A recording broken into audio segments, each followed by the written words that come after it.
gonna be alright. It's gonna be right. It's gonna be alright now, baby. Friday night's gonna be alright. It's gonna be right. It's gonna be alright now, baby. Now, baby. Friday night's gonna be alright.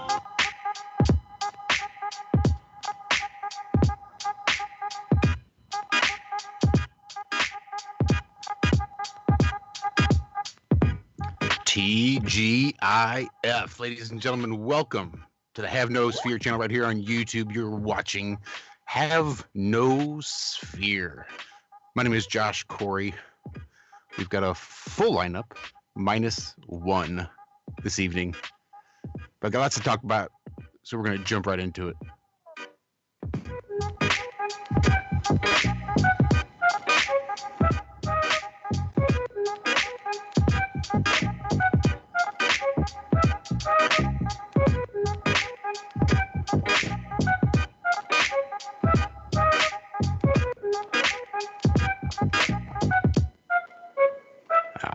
There we go. Welcome, everybody. I don't even have my chat pulled up yet, but welcome everybody in chat because I'm sure there's somebody going to be there.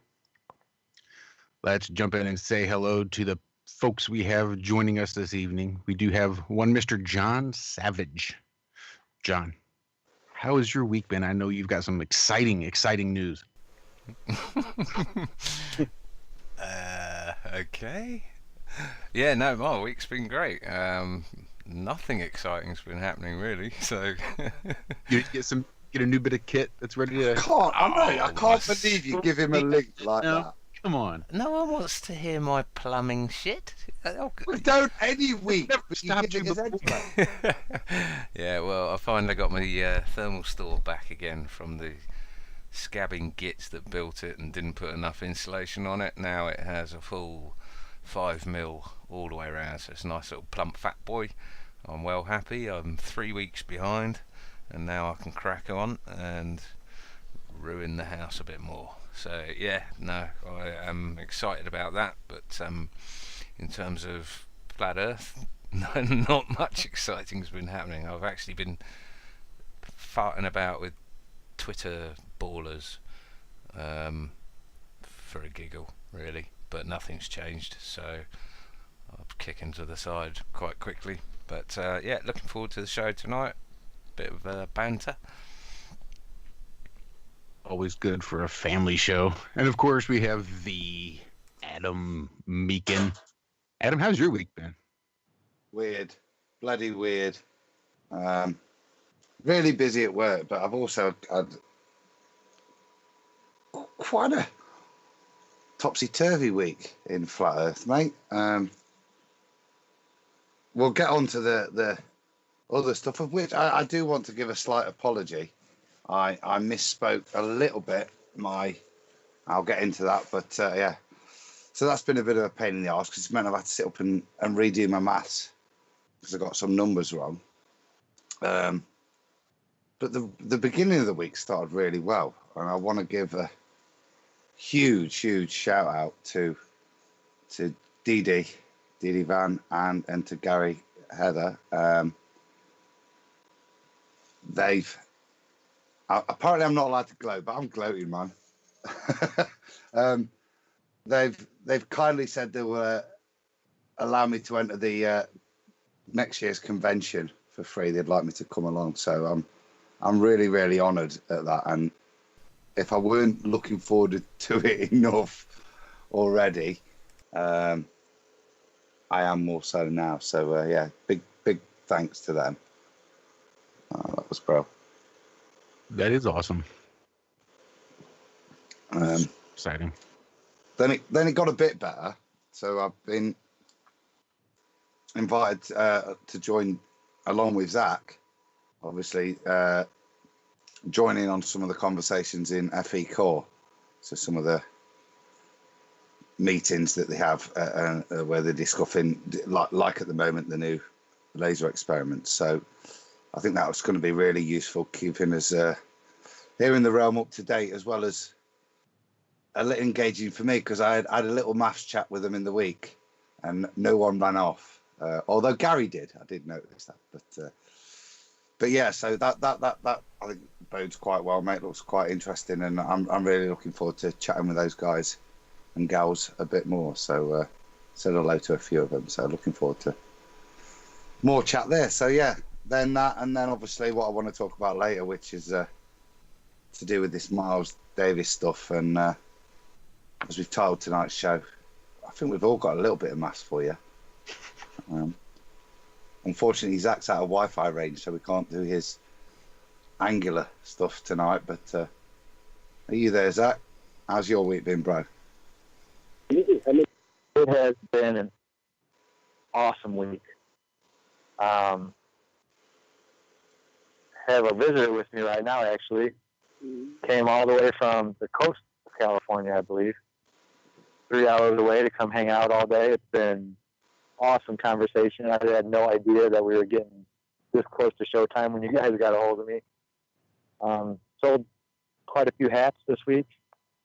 Nice. Yeah, it's been wonderful. It's been really an uplifting week. I needed it.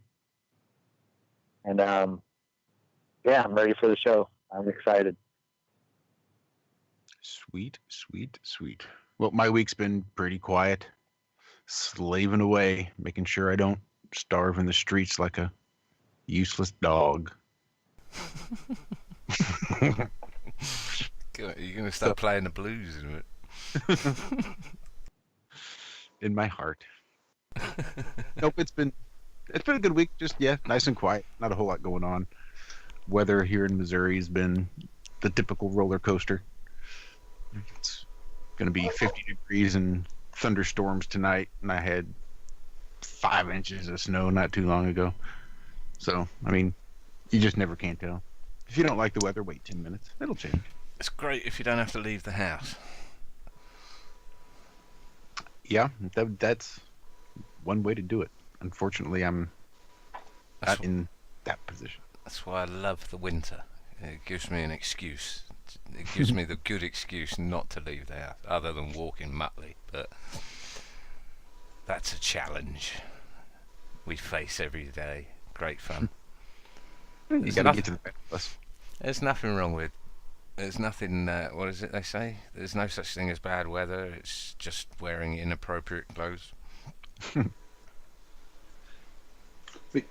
Before we go rambling, there was one thing I meant to mention pre-show with Sandra, Josh, P900 Coolpit or P1000, whichever you want to use. It's the P1000. It has to be Sandra P1000 because it's through the P1000. It's done an awesome vid today. I asked her if she'd maybe let us play it at some point. So we try and remind me to make sure we put it on, maybe midway through, because it's about 7 minutes long, but it's absolutely awesome. Absolutely awesome. Just drop the link right here in the Skype chat. That way I don't have to open up Twitter to get it and send John off on a rage. We'll do so. You are. I was just trying to avoid having to open up an actual internet window and send you off into a rage with an echo. How considerate. I'll be able to play it. I can play it through YouTube here. So just remind me, because I really do want to play it, and you know how we go. Sometimes it can. Well, that's why I was gonna. Well, because you have to do the extra click to share the stuff with us. Oh yeah. That one click away. Whilst we're on about me forgetting shit, then are we going for the break at half time? Absolutely. There you go. You see, I remembered something. So, Adam, have you been asked to speak at the conference, or you're just freeloading? Shit, no. See, this was what I meant to mention Wednesday pre-show. Terrible, aren't I? Like scatterbrained fool. Zach. Right? What they did say is it's really cool as well, because they are not just looking at speakers, but trying to make things a little more interactive from what I've gathered. And there's going to be a bit like when you go to a science fair, I think, something along those lines. And they have asked us if I'd want to do something. And I thought, I'm pretty sure between now and then, me and Zach could come up with something that would demonstrate his angular resolution formula in a practical sense. So I've got a few ideas myself, but throw it out there to folks. And also, if there's any realistic kind of tabletop experiments that you think might be useful or you'd like to see there, give us a shout, guys, because that's Gary did give me the invite of maybe presenting something. I did say I could do right. I did say I could do some of that maths presentations, and he went, yeah. We're thinking more along something that people could interact with. So I don't know if that was a play or Yeah, I've got a couple ideas already for that, Adam. Come on, mate. He's more Aperture tactful than I cameras am. showing the difference. Some IRM calculators. Liking it. Yeah. Maybe we could hire someone. Yeah, maybe. But yeah, I think that'd be Bizzling. good for us to get our heads together, Zach, because I obviously offered John's gyroscope up. I'm sure that should make an appearance. That's a legendary bit of kit. You got your own. No. Mine isn't Apollo 11, is it? It's not the actual original. Are you calling mine a fake?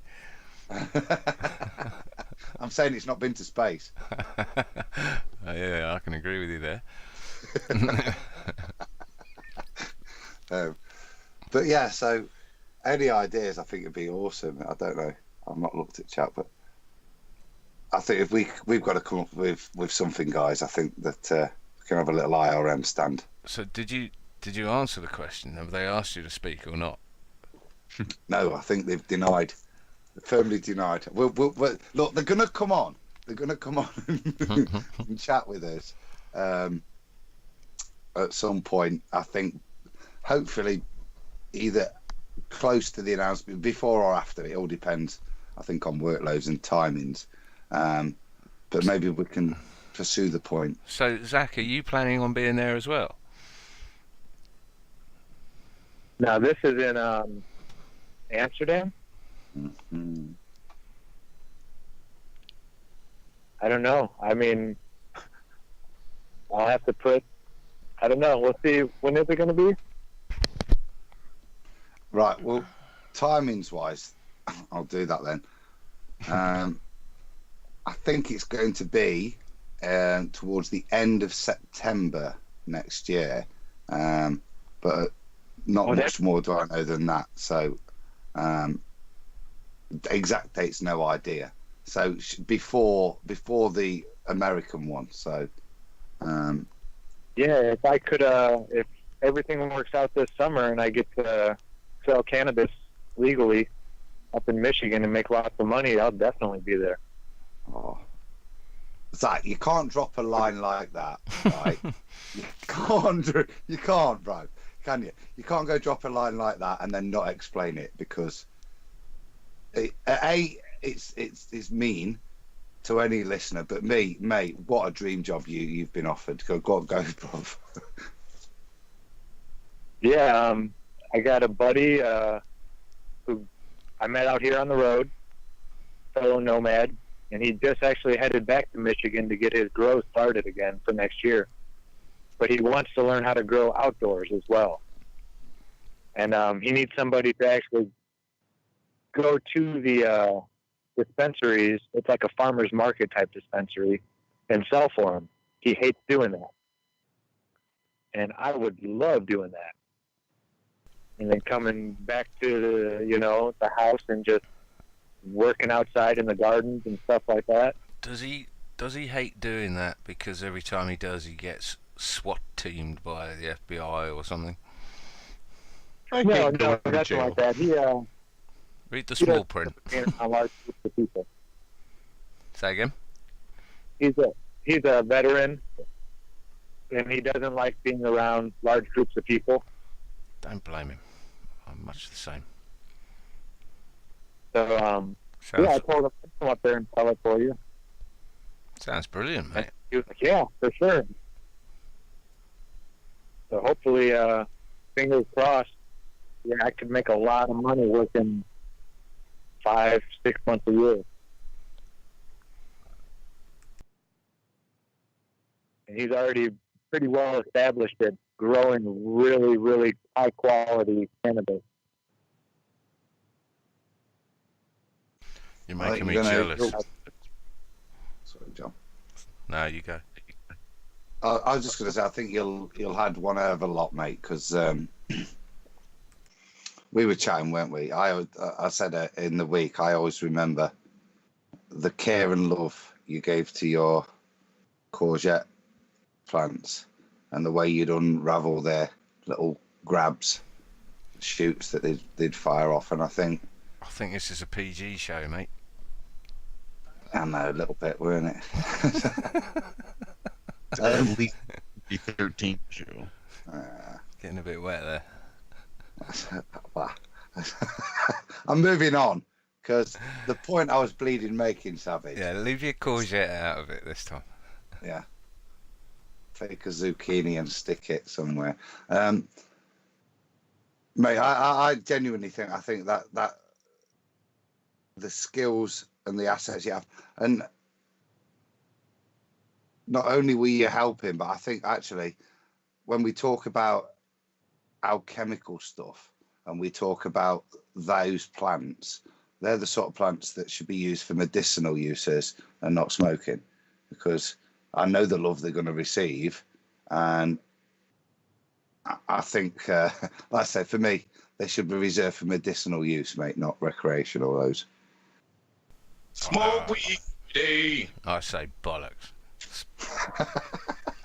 Smoke it, ingest it, however you want. If you're putting love into it, there you go. I will be able to, if I'm staying up there, I'll be able to grow 12 plants of my own as well. Shh. So I'll see if I can figure out a way to send you guys some. Keep that quiet. Well, I was going to say, Zach, are you going to unveil the thing that makes you the most popular guy on the planet, or? Because hats is one thing. That sounded way too cryptic. It was meant to be. I gotta know, what makes you the most popular person on the planet, Zach? And why have you been holding out on me? I mean, aside from Hank's handmade hemp hats. I didn't know I was the most popular person. I think told you. I'm not saying yet. I'm not saying yet, Zach. As with always, mate, I think you unveiled another plan.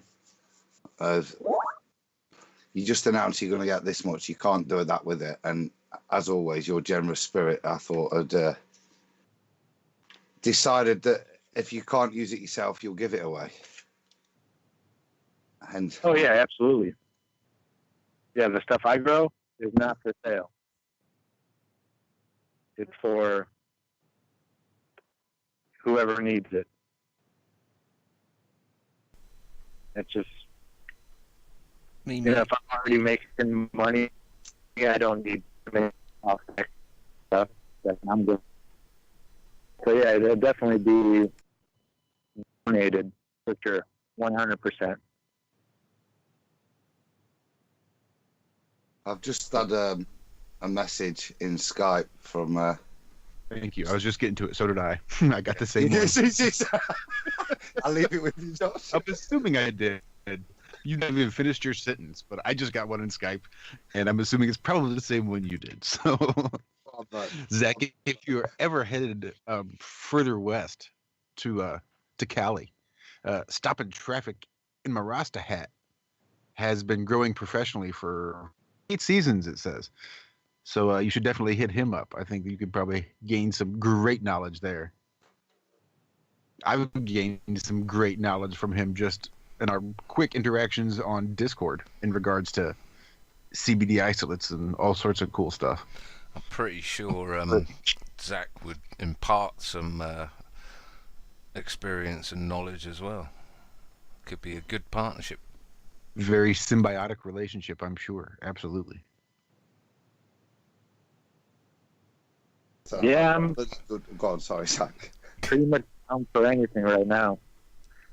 What I would like to go to Florida for the winters and help out my good buddy Adam. I think in the business world, Zach, wouldn't something like that be, with regards to a new job, be called a research project and preparation? I mean, might be great fun. I'm jealous already. Oh yeah, absolutely, it'd be research. Great job for a nomad. Perfect job for a nomad. Well- Work the summers and then have the winters to go walk around. Walkabout. Stop by Missouri on my way down south. That's what I'm talking about. Go hang out in Louisiana for a little bit. Mm-hmm. Maybe spend the rest of the winter in Florida. I might be Come on, going to guys. Italy to see Adam. There's a promise, isn't there? Yeah. If I can get him enough cheap wine and tobacco, he'll meet me for a night in a ginger wig. It's like trading with the Native Americans. That almost sounds like you're paying, mate. Oh, it's just got even better. I won't be coughing on my blanket, though, Josh. Whore. You're so nasty, John. Sell you a little bit of tobacco and some cheap wine. Hell yeah. I knew like you in high school. Tobacco ain't cheap, mate. I don't drink wine, but tobacco ain't cheap. Anyway, come on. We've got to move this on. Well, can I do my apologetics then? Get this out the bloody way and. Go on then. We're all Okay. about here. Well, it's not apologetics. I don't like saying things and them being misunderstood, and also I don't like getting things wrong. And there's a bit of both here, I think. Let me just set my window up, Josh, so I can. I think that would Okay. be a great idea. I've got to apologise after you as well. Sweet. Zach, do you have any apologies or anything? We'll just get them all lined up, knock them out. Bing, bing, bing. Get them out of the way. Yes. Like confessional. Well, it's more about integrity of mathematics. Okay, so for anyone that doesn't know, does know, whatever, I've been getting involved with some of the with Ranty and Nathan and that with regards to some of this, and it appears to be kicking off all over the place. I've seen some from Phuket World today. I've not had a chance to watch it yet, but and I know Dell's now involved and the likes. And obviously, I've been doing some mathematics on this, and also in the week, I kind of got this Walter Bislin new Earth curve calculator, which ballers are saying takes into account angular perspective, which is cool, which is what we want, you know. I'll just stick that there. So it's that, and with regards to that, I've been doing some kind of trying to analyze this and do some of this work on Miles's stuff, and basically I got my knickers in a twist, and I hold my hands up, and I got confused by looking.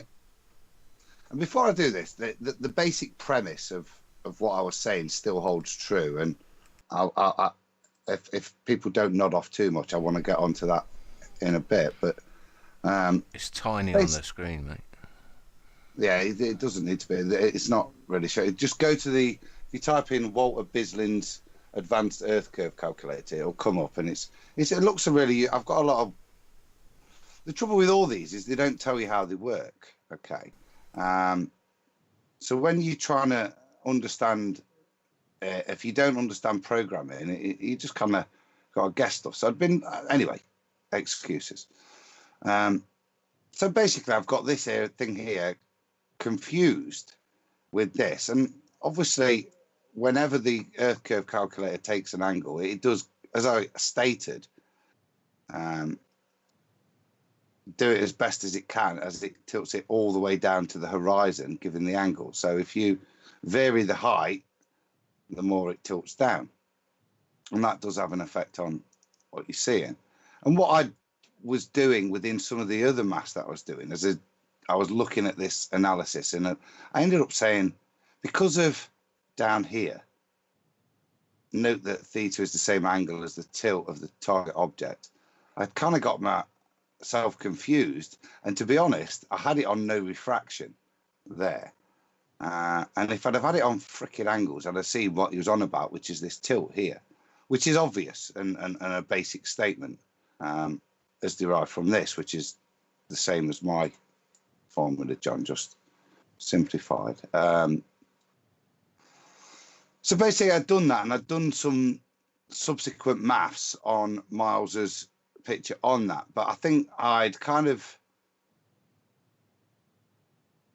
misassumed that in this calculator, for some reason, Walter Bisling's calculator was moving this angle instead of this angle at different distances. And unfortunately, in my conspiratorial mode, I thought, you cheating bastards, another thing.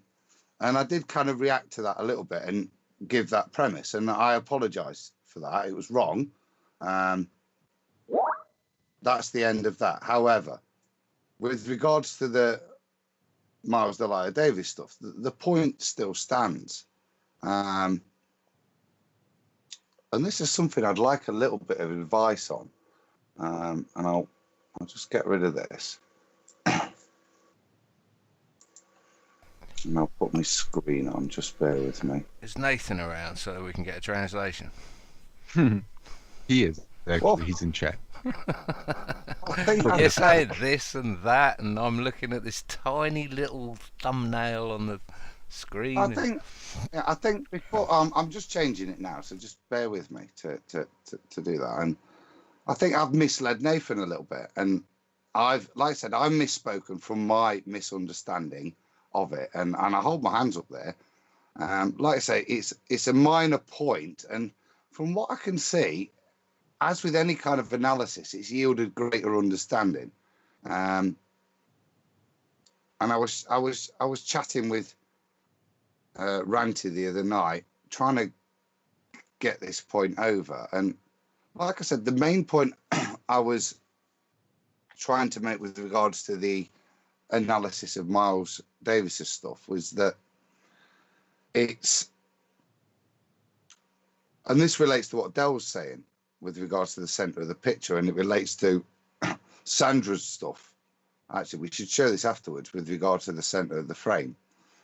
And the center of the frame is the thing that points the angle. It tells you so much in the picture. Whether you can define it or not from the picture is a different matter.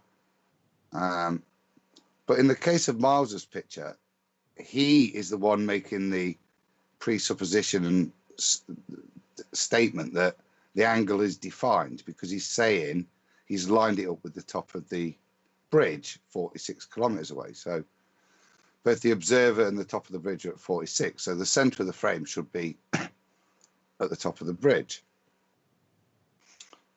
And in doing that, when you analyze a photo, that fixes that angle. Now, and this is the point which I think is Nathan is talking about, is how can we ever assume that when we do curvature maths, the angle that the camera is taken at is at the most favorable for the ballers and angled down to the horizon,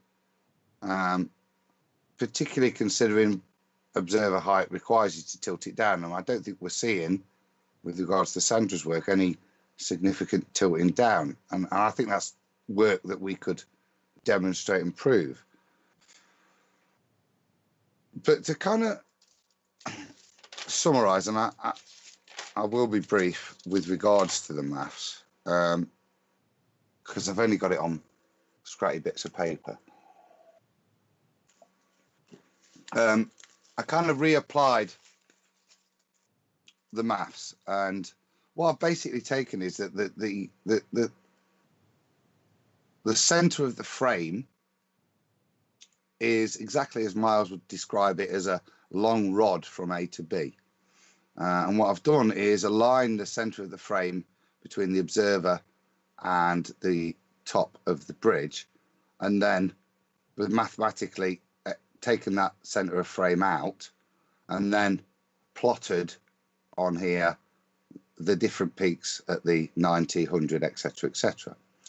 Now, in doing so, we make a couple of assumptions. We take theta as the angle, which is calculated via my curvature maths, John, 0.009 to be savage.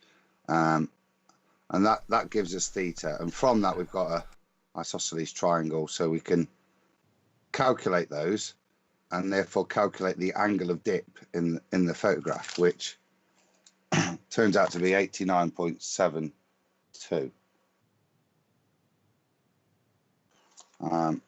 So I did that, and therefore from there we can then, you can see my scruffy writing where I've done the recalculations. But if we take Michael Bin, for example, we can now redraw these triangles here, where this is the radius of the Earth plus the observer height, and this is the radius of the Earth plus the point of intersection with the peak, which is hopefully above it. Now, if it's below it, we can correct for that later, but it doesn't matter. So I've kind of done all that maths, and it's there if people really did ever want to see it. But using this kind of triangle, we have to use the law of sines. And in using the law of sines, I've done it again, and basically what it's saying is that if we were looking from that angle at that picture at Michael Bin, where the ballers give a hidden height of 126, my maths are saying that actually the center of frame will intercept at 540 because of the applied curvature, because obviously as we go here, the curvature starts to be expressed in terms of the distance.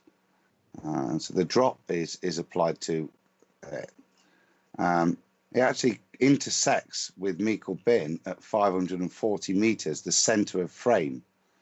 And therefore, if you do the maths on that, and this relates to, it's really good when the ballers come in and critique, because this all began with Soundly giving us a load of stuff and kind of citing what Zach was doing with regards to some of his angular resolution stuff, and having to split the center of frame and describe the resolution above and below. And I think this is really quite applicable here, because like I say the center of frame will intersect with Michael Bin at 540 meters, which leaves 30 meters above the point of intersection. I'll say there's a little bit more maths to do then, and this is literally all I want to say, just to reiterate the point that Nathan's making stuff, and how they will use maths to try and make a point.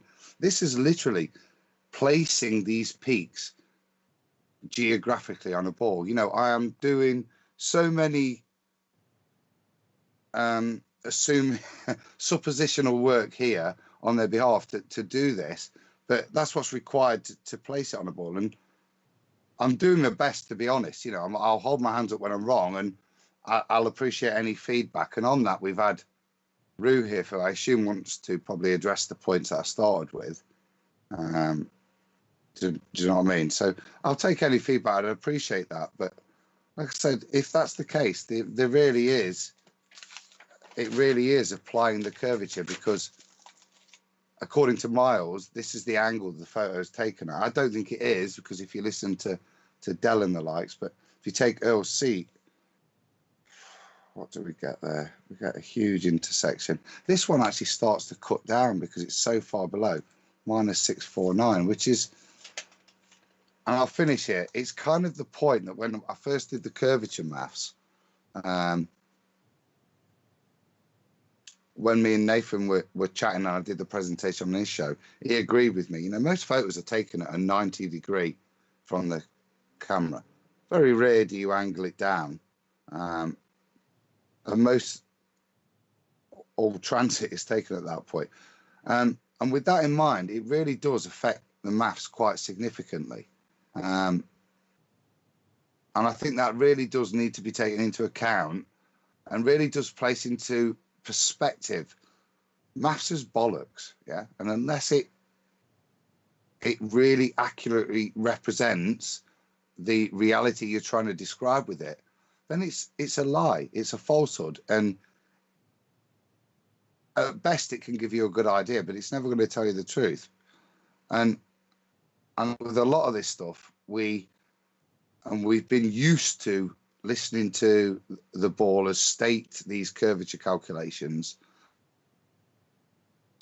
applicable meaning to the photograph in which we're talking about. And hopefully, if nothing else that's come out of Miles's work, is it does demonstrate that actually, whilst the curvature calcs in their many different forms do have their uses, they're not lies, as much as I might have thought they were. They're being applied incorrectly, and I think that point still stands. And certainly, it's very, very difficult to apply those curvature calculators, which assume so much, to any photograph, which is hard to validate the conditions that the calculator assumes. I'm done rambling. Cheers, guys. That was a private broadcast for Nathan and his crew. I've no idea what you're talking about, mate. Thanks. Sorry. I got it off my chest. Good. Did you want to play that video? Sandra P900. Did you ever send me that link? Well, funnily enough, I wasn't doing it whilst I was rambling like that. Well, I'm sure Josh and Zach have got something to say.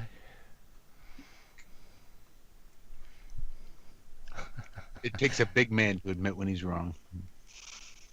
It does. When he's made a mistake. When there's corrections need to be made. So well done, sir. Yeah, I'm sorry about that. I have, honestly, it's bugged me into hell. Because I don't lie. I try not to lie. I did lie to my mum. I've lied to my mum. I did say I didn't answer your call tonight. I'd only just got in the door, and I just got in. Yeah, I'd been in about 10 minutes, so it wasn't totally untrue, but I did need 10 minutes, another sort of 20 minutes unwinding before. Ooh, Adam. So, I know, I am a liar. You're right. 10 hail radiuses. Yeah. But yeah, it did bug me. So I did want to point out, because there is a bit of misconception in there that we were accusing the Water-Bislin formula of actually tweaking the angle. And like I said, that was my misunderstanding. It led me to do a lot of effort after that misunderstanding. So it wasn't a malicious thing, because I wouldn't have done the maths after it to recalculate the angles based on it. I think the underlying current here is that, you know, you're trying to be honest.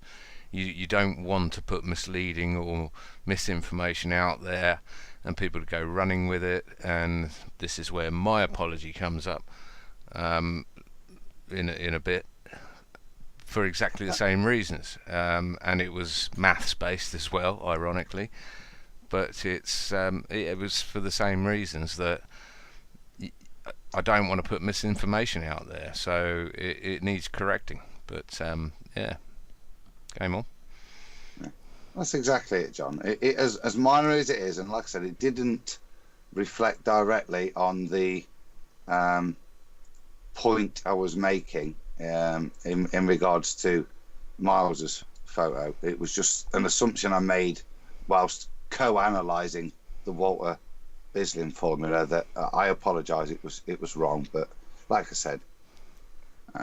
Well, I'm sure for the one person out there who knows what you're talking about, it's probably in the chat, isn't he? I can't remember his name. Never mind. What is his name? Come on, Adam. What, Nathan? No. Water-Bislin, or are you? It's not your plumber, is it? I'm with you, Adam. I don't know what the hell he's on about.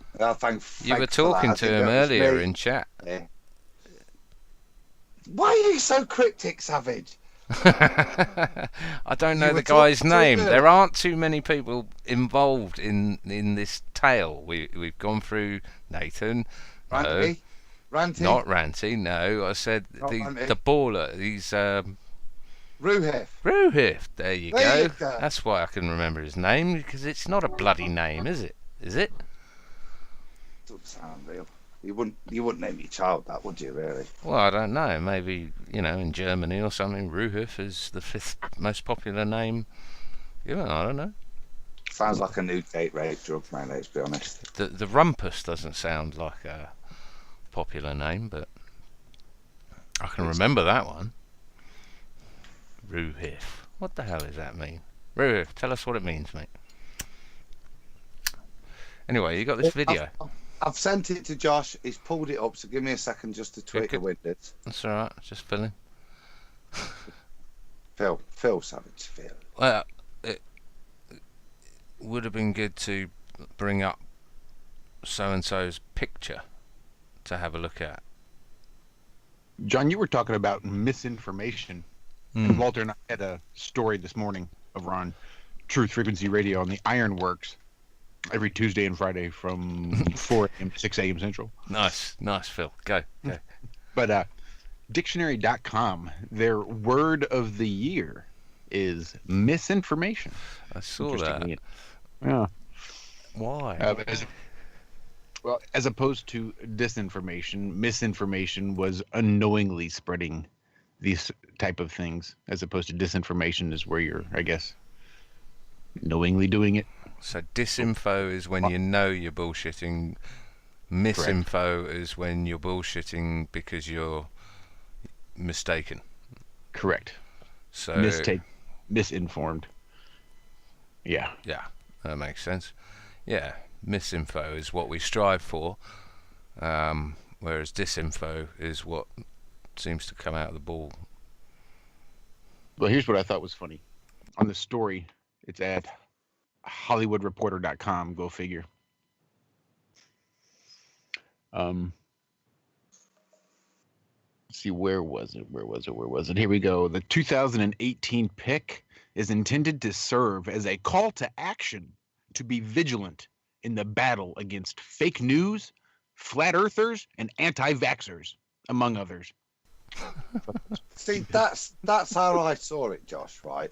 Was some weak excuse to have a go at all those three groups, yeah, under the guise of defining a definition.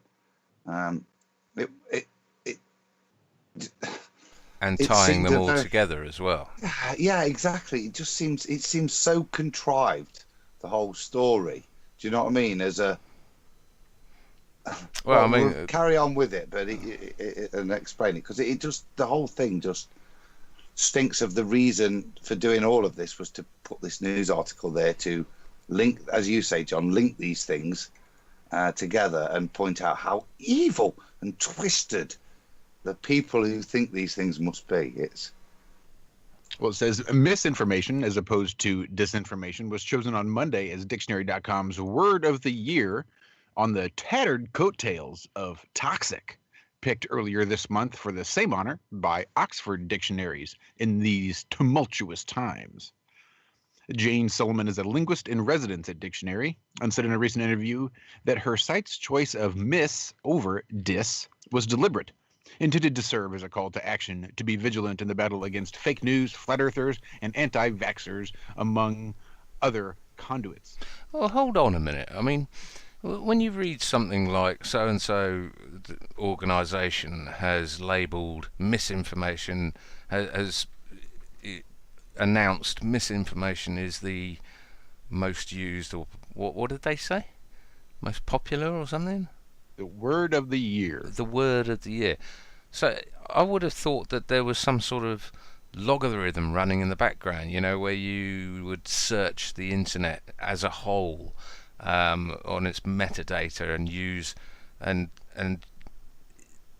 run a program that would show you what was the most used word or whatever, rather than this person just chose it. They just chose it. So that's great. Well, it does go into that a little bit, if I remember correctly. Let's see. It's the idea of intent, whether to inadvertently mislead or to do it on purpose, that the Oakland, California-based company wanted to highlight. The company decided it would go high when others have spent much of 2018 going low. Yeah, anti-vax, flat earth, numbnuts. Anyway, the rampant spread of misinformation is really providing new challenges for navigating life in 2018, Solomon told the Associated Press ahead of the Word of the Year announcement. Misinformation has been around for a long time, but over the last decade or so, the rise of social media has really changed how information is shared. We believe that understanding the concept of misinformation is vital to identifying misinformation as we encounter it in the wild, and that could ultimately help curb its impact. In studying lookups on the site that trended this year, Dictionary noticed our relationship with truth is something that came up again and again, she said. For example, the word mainstream popped up a lot, spiking in January as the term mainstream media, or MSM, grew to gargantuan proportions, wielded as an insult by some on the political right. Other words swirling around the same problem included a lookup surge in February for white lie after Hope Hicks, then the White House communications director, admitted to telling a few for President Donald Trump. The word Orwellian surfaced in heavy lookups in May after a statement attributed to the White House press secretary Sarah Huckabee Sanders accused the Chinese government of, quote, Orwellian nonsense, end quote, in trying to impose its views on American citizens and private companies when it declared that United Airlines, American Airlines, and other foreign carriers should refer to Taiwan, Hong Kong, and Macau as part of China in their public-facing materials, such as websites. Wow, that's a whole bunch of nothing. So misinformation, Solomon said, frames what we have all been through in the last 12 months. In that vein, sorry, go ahead, Adam. I was just going to say with that, like, I know it'd be amazing to try and claim that we have this level of planning and synergy, but was what I said then in the week misinformation or disinformation? Miss. And what I tweeted was misinformation as well. There was no intention to mislead behind it, surely. See, there's at chat. A few other good. Looking at fucking chat, okay.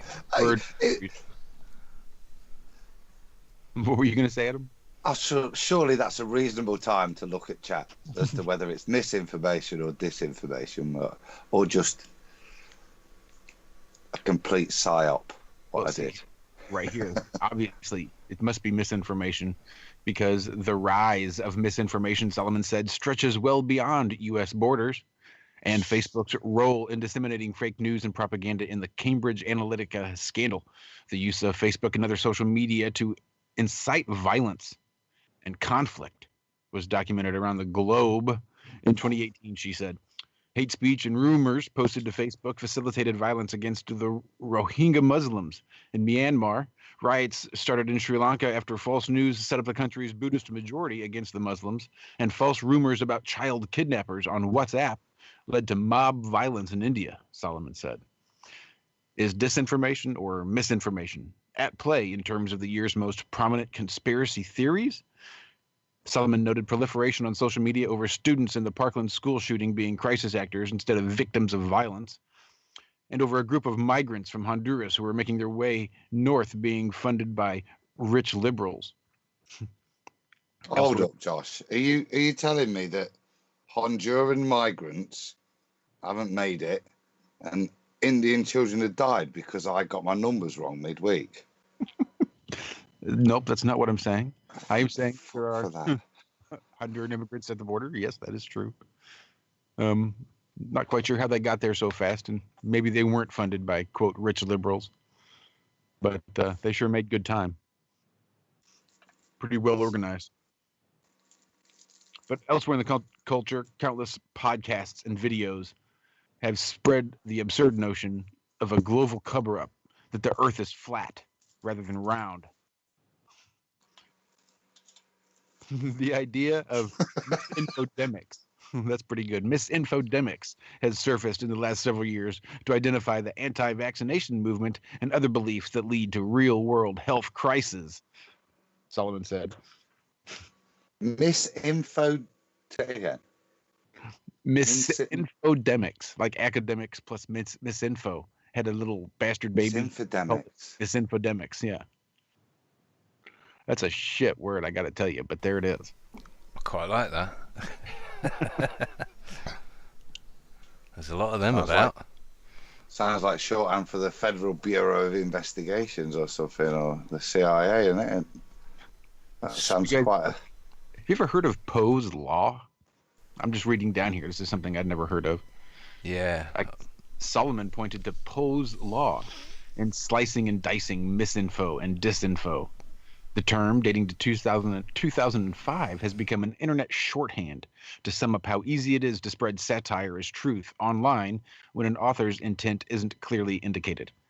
The phrase is based on a comment one Nathan Poe posted on a Christian forum during a discussion over creationism, in which he commented, "Without a winking smiley or other blatant display of humor, it is utterly impossible to parody a creationist in such a way that someone won't mistake it for the genuine article."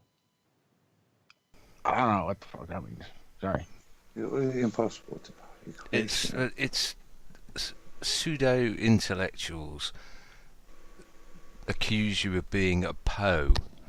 Oh, so this is just some pseudo-intellectual talking about how you don't really get the context of one's conversation via text? Well, they're saying you're so intelligent, I don't know if you're a joke or being legitimate. I've looked it up several times, and it's just horseshit. It's the 2005 edition of Mockingbird's Conspiracy Theorist is to call you a Poe, and they love using the word, and because they know you've got to look it up. Ironic, Colin. Isn't it that sort of thing? That kind of. It's that super advanced sarcasm. But nobody can tell if you're being serious or joking. Just I'm calling it Poe based on some dude named Nathan Poe. Yeah, it's a bit in like a chat room. I think Hitler was a good bloke. It's a bit like that. Is that how you'd say it? Is that Poe? It depends what your intent was. Well, Whether you're being real if or I was sarcastic. at a snowflake meeting, then I would be Poe there, wouldn't I? No, it depends on what your intent is, whether you mean it or not. I think because we can't tell if you're being serious or whether you're being joking, that's what makes you Poe. Well, no, that's what would accuse us of being a Poe. Accuse him of being a Poe. Because they can't tell if he's being serious or joking? Yeah.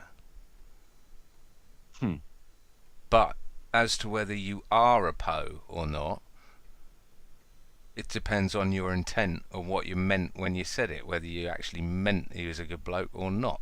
This is why in Flat Earth they'd rather call you a Poe, because you can't be so stupid to think that Flat Earth is real. And I can't tell if you're a Poe or not. But it's always an accusation of being a Poe.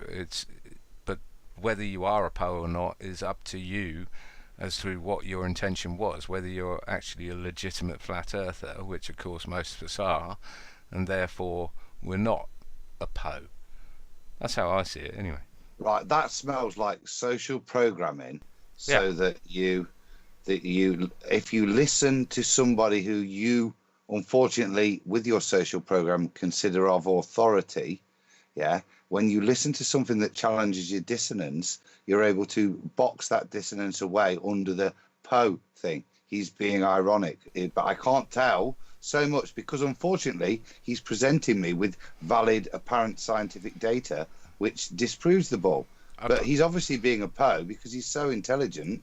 I think it can't believe it's a bull. It can be used in many ways, but first of all, most people don't know what it means, so they've got to go and look it up.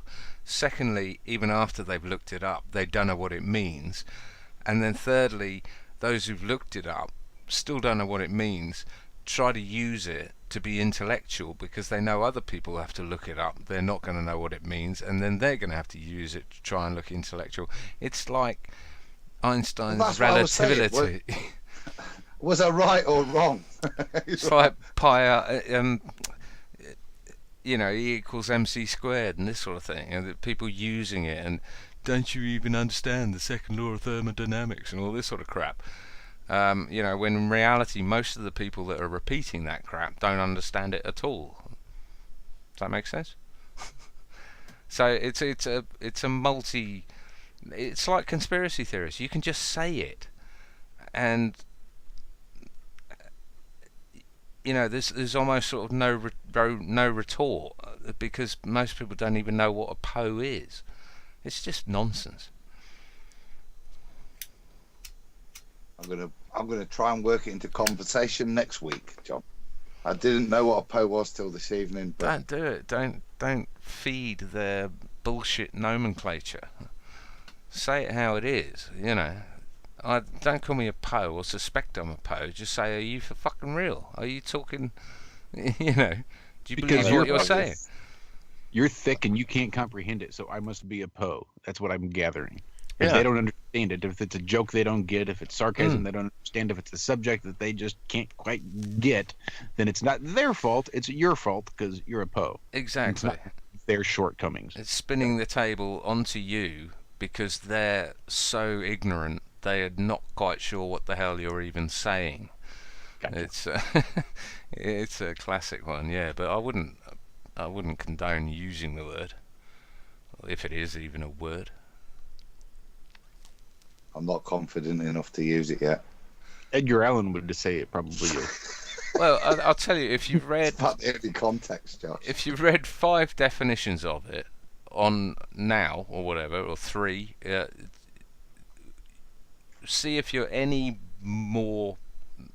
better off as to what it really means. Because every time I've been called it, I've had to go and look it up, and every time it's been a sort of different... different definition of what it means, but I think I've got a handle on it, and it sounds to me like a Mockingbird CIA psyop word. So even then, I don't even think it's that sophisticated. I think it's wait till it gets in the mainstream.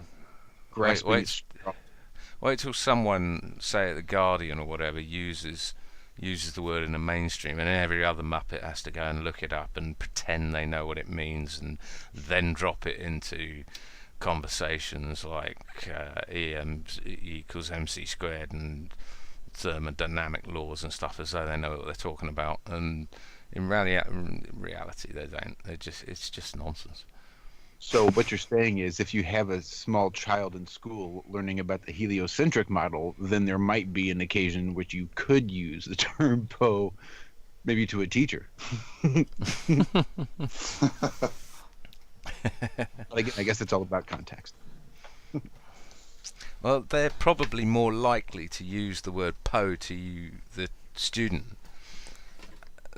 So, I mean, teachers like saying things that students don't have a clue what they're talking about, so that they look intelligent. Well, this is how you get it into the mainstream, though. Teachers aren't going to use it until the kids are using it. Because the kids will use it, then about 6-9 months later, after the kids are done using it, then the teachers are going to start using it. Yeah, you're right. Kids have to call the teacher the PO. You're right.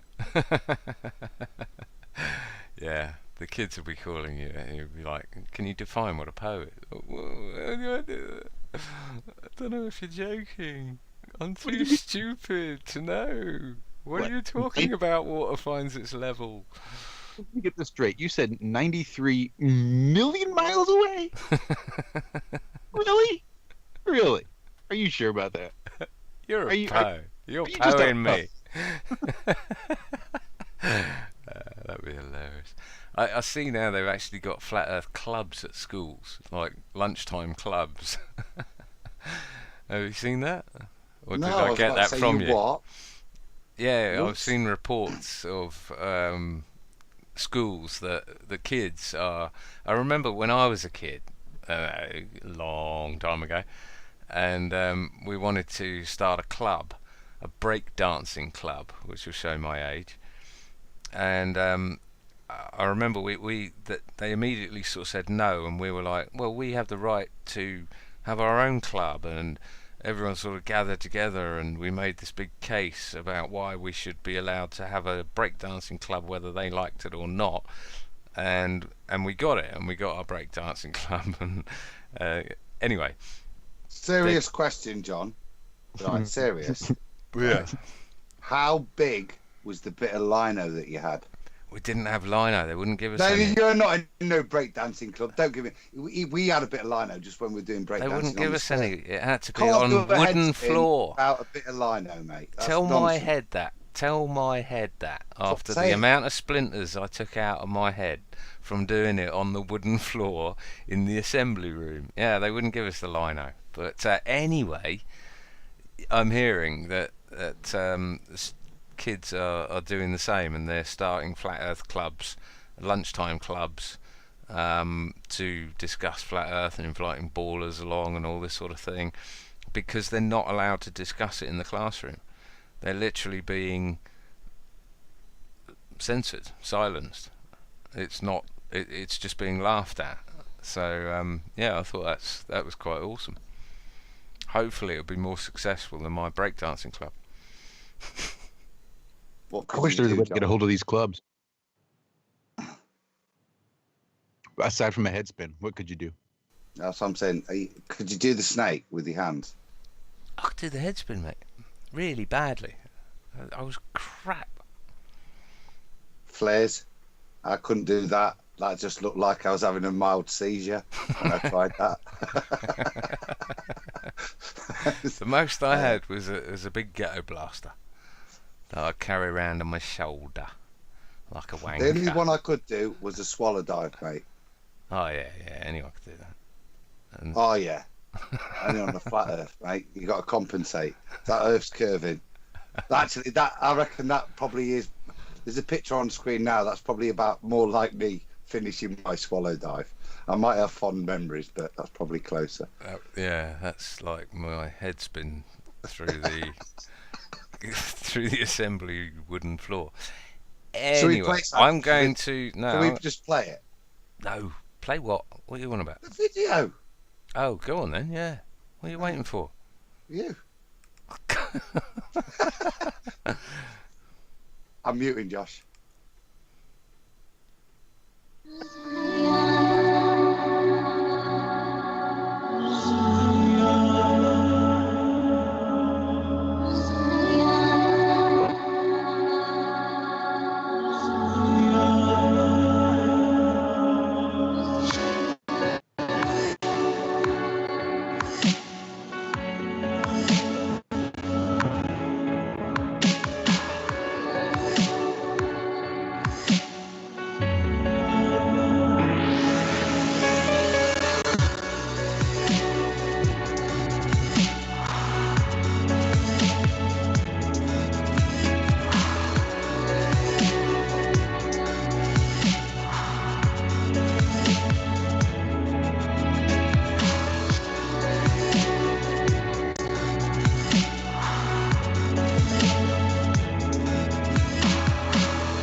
Kikidara Militar Hino Last weekend we go toward the national dawn and now you're going to die.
That's impressive as hell.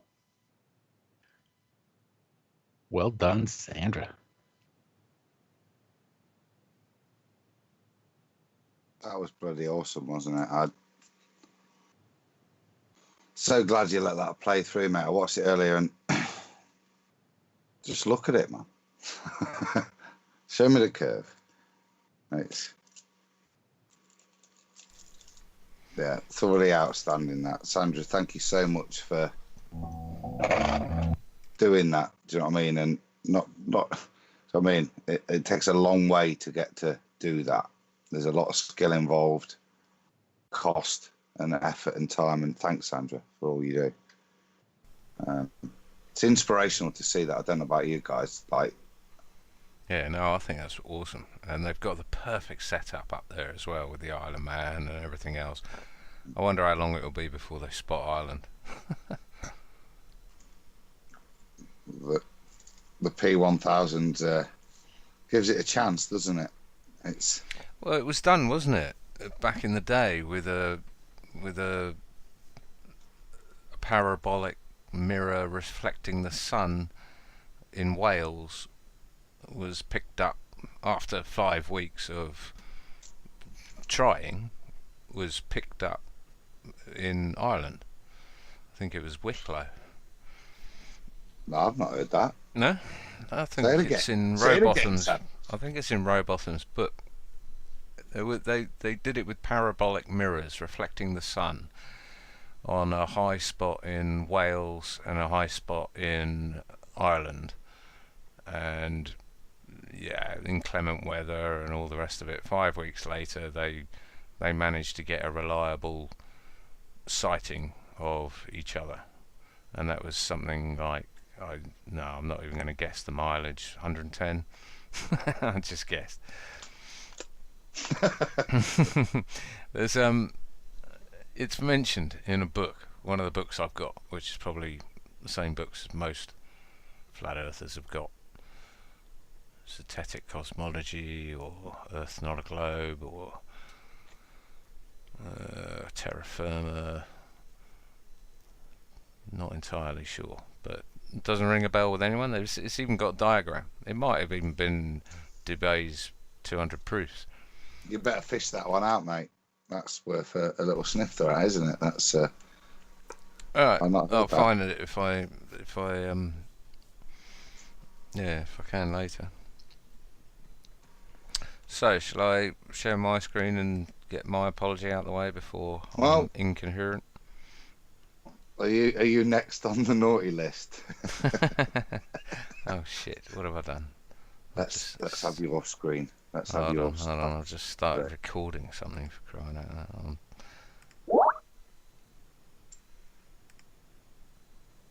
Share computers. Go on then. All right. You can start with. Okay, so the premise. I found this on Reddit. Oh, I got feedback. You can't do confession with feedback, mate. I can't even talk with feedback.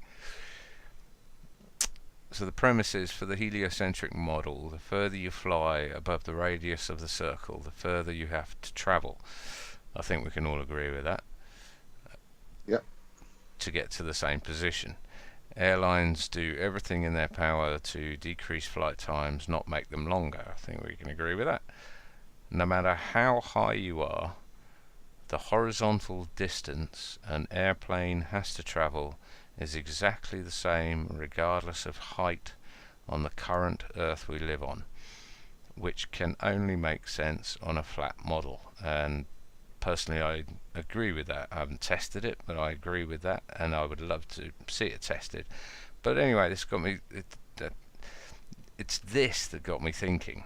I saw this on a meme on Twitter, and sort of 4 times the flight. Yeah, that makes perfect sense. It makes absolute sense. And I posted it, saying, basically describing an experiment where 2 planes take off from the same location on the same route at the same speed, but they're at different altitudes. So one's, if we take this example, one's at 5,000 feet and one's at 33,000 feet. But I honestly bought into this 4 times the flight time, and I thought there must be some sort of measurable distance, difference between the 2 flights. So I put it out and then thought, well, let's do the maths on this, because if this works, this is worth backing. And essentially, it's horseshit. Yep.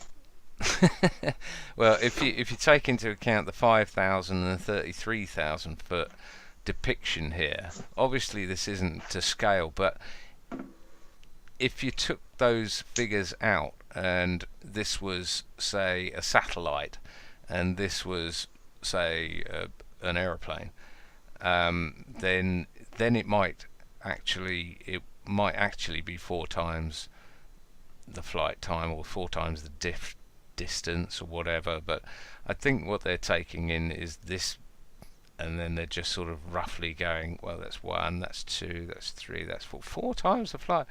But it's horseshit. I mean, if you take off at, if you go to the, I think, just rule of thumb, it would be about 30,000 kilometres. what would? The height you'd need to be 4 times, roughly. Yeah, well, I haven't worked that far through it as yet. What have I done? 3959. Sorry, I've got a sticky keyboard with the numbers. So if you go over here, it's called the arc length, which is the surface of the spherical ball that they say we live on. Screw you, Savage. What? I wrote one just for you, and you're using something on screen like that. I don't know what you're talking about. Talk to me later. 0.014 gives it in miles. But doesn't matter. You use your little web page.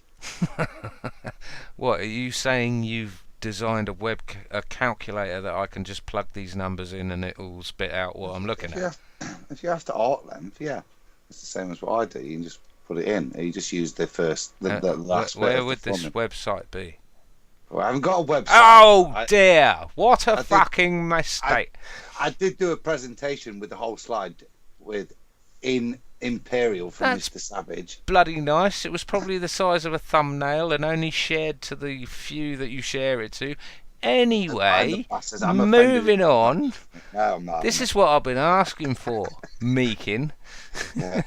That looks pretty though, isn't it? That's why I'm upset, really, mate. So we got the radius of 3959, and I've just put in 45 degrees. I mean, this one isn't even 45. Oh well, I mean it's more than 45. It's not even 90 degrees. Anyway, 45 degrees, and you've got an arc length of 3,109 miles. So if you put in, and I did this roughly, so we'll put in 1 more mile, and that'll be about 5,000 feet, and you get 3,110 miles. And so if we go up to 65 miles, so you're 6 miles above the surface, that's about 31,000 feet plus change or whatever. It's 3,114 miles, the arc length. So you've got ground, from the ground level of 3,109 being the arc length, then you've got roughly 5,000 feet, 310, and 31,000 feet, 314. So there's literally 4 miles difference going 45 degrees around the ball. So 90 degrees, I think I worked it out over 12,000 miles, and it came in at about 18 miles. So in short, yeah, be wary using this little meme, because it's misinformation. There you go, brought it all the way around. Nice link, Savage. That is good callback, John. And I apologise for tweeting it. It has now been deleted because I saw a number of flat earthers retweeting it. It was only asking a question: would this work? And then it explained the experiment. But after looking it up myself, doing the maths, it was quite clearly not viable. So misinformation. So I will not be using this meme again. So that's the public broadcast over. Thank you. Well done, sir. Got to say, you sounded very contrite, sir. And that gives us about 4 minutes before we hit the break. I'm going to have to Just go so look that up now, aren't I? What's contrite? Well, you've got the break. I'll leave it with you. Well, I do have a video for when we come back. One that Zed Proxy sent to us last week in the chat that we never got around to playing. I think it was last week. Hell, it might have been week before. Either way, I've got it pulled up now, so we'll come back with that from the break with Flat Earth, the Flat Club, which I do believe he is mirroring from somewhere else. But it's a really cool video. We'll check that out. So before we come up to the break, I wanted to give a quick shout out to the one member of Iron Realm Media who is not here with us this evening, one Mr. Walter Johnson. Walt is busy spending some quality family time at home with his better half, as it is her celebration in remembrance of the day of her birth. So he is devoting his time, energy, and attention to her so as to make sure that she understands that's where his priorities lie. So happy birthday, Michelle. Walter, we miss you. It's just not a Friday without you. Shout out, Shell. Don't Yeah, forget happy the birthday. Waltons. You're missing the Waltons. We'll be recording that. And hopefully he's not listening. Surprisingly, we've not seen him in chat. John and I thought for sure he would be sneaking his phone down underneath the dinner table, sneaking in messages into the chat room. But so far, he's being very well behaved. I'm impressed, Walt. And I think we do have Zach back. Apparently, my desktop froze up a little bit for Google Chrome and maybe drop Zach. But I do believe we do. Yeah, I'm here. Good. Hey, Zed's not dead. I heard your little spiel about the height. I actually tried answering you, John. I'll show you. I'll take a screenshot. Okay. You were saying how we're useless, but yeah, my internet out here was just garbage. I thought that would provoke a reaction. Well, I hope. But yeah, it's not right, is it? It's misleading, and I mean, technically it's true. What it says about the higher airplane having to fly further is true, but over the distance the experiment or whatever would have to be, and the variables involved of tail speed, wind speed. No, I don't think you couldn't work it out with the data from the black box, but it would be so marginal, the result, that it would have to be repeated hundreds of times to be viable in the eyes of anyone who is hooked on balls. Yeah, we've tried to measure the curve at like 100 yards. It's just not, not going to be. You'd have to do it 1,000 times. Not enough data points. Yeah. There's a bit I'm just putting up on screen now, guys. I don't know if I can share it with you, but if you give it a few seconds, it'll come up on the YouTube. If you bear with me. It is. Oh, it's a hard break. I do like a hard break. Right, I'll do you a quick example, and we should play the Curiosity Show thing when we come back. But at this height, I did a quick bit of maths on it, guys.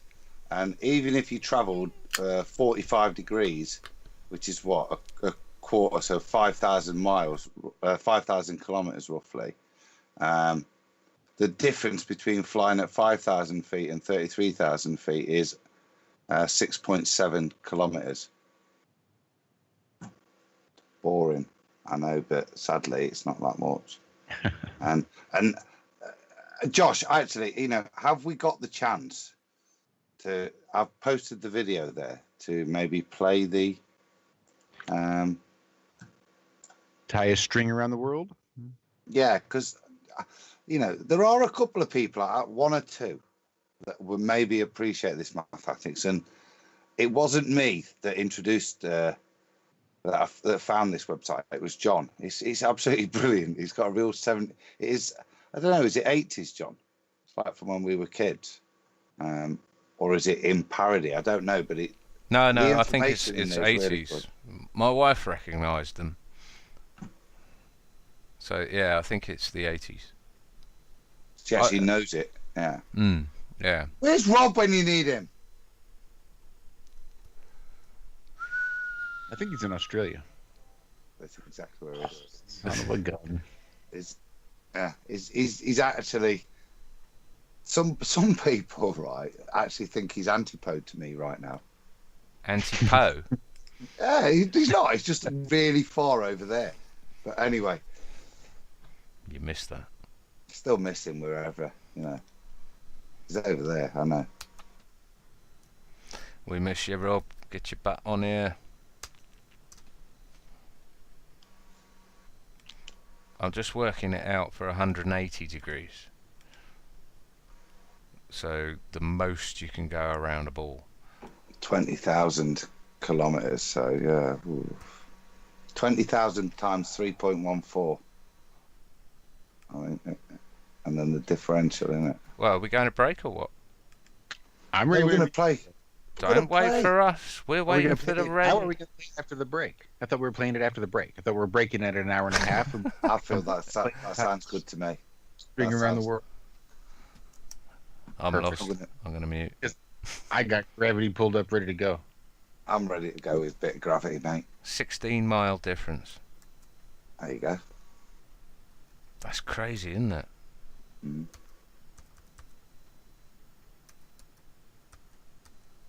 180 degrees.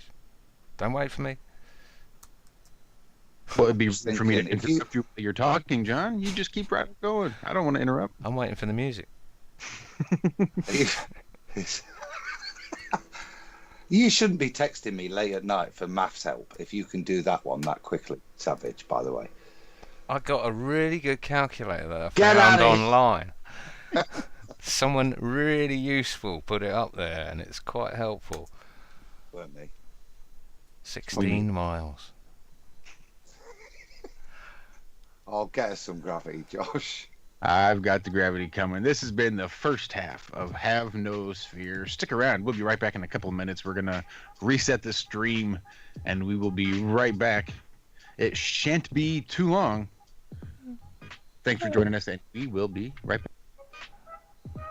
Oh, God, please, no. No more.